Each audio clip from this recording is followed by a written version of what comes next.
বাংলাদেশের মানুষ অন্তর্বর্তীকালীন সরকারের কাছে আহ্বান জানায়, জাতিসংঘের মানবাধিকার কমিশনের রিপোর্ট এসেছে, সেই রিপোর্টের পরেও এখনো পর্যন্ত খুনি আওয়ামী লীগ এবং তার দোষরদের বিচার কেন দৃশ্যমান হয়নি সে প্রশ্ন আমরা রাখতে চাই।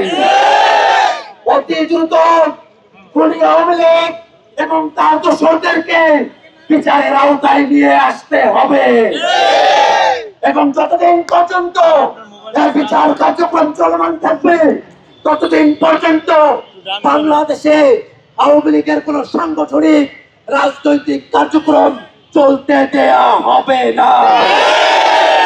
বাংলাদেশে আওয়ামী লীগের মার্কা মতাদর্শ এবং এই নাম নিয়ে বাংলাদেশে ভবিষ্যতে আর কোন রাজনীতিকে আমরা প্রতিষ্ঠিত হতে দেব না।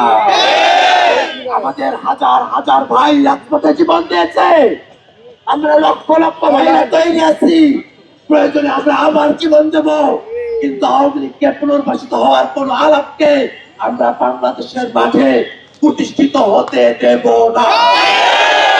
সম্মানিত ভাই বোন আমার, আজকের এই বিক্ষোভ সমাবেশে জাতীয় নাগরিক পার্টি ঢাকা মহানগর শাখা কর্তৃক আয়োজিত আজকের এই বিক্ষোভ সমাবেশে বিভিন্ন থানা থেকে যেসব প্রতিনিধিরা অংশগ্রহণ করেছেন, সারা দেশে যেসব প্রতিনিধিগুলো উপস্থিত হয়েছেন, সর্বস্তরের ছাত্র জনতা আপনাদের উপস্থিত হয়েছেন, সাংবাদিকরা যারা উপস্থিত হয়েছেন, তাদের সকলকে ধন্যবাদ জানিয়ে আমরা আমাদের কর্মসূচি এখনই সমাপ্ত ঘোষণা করছি।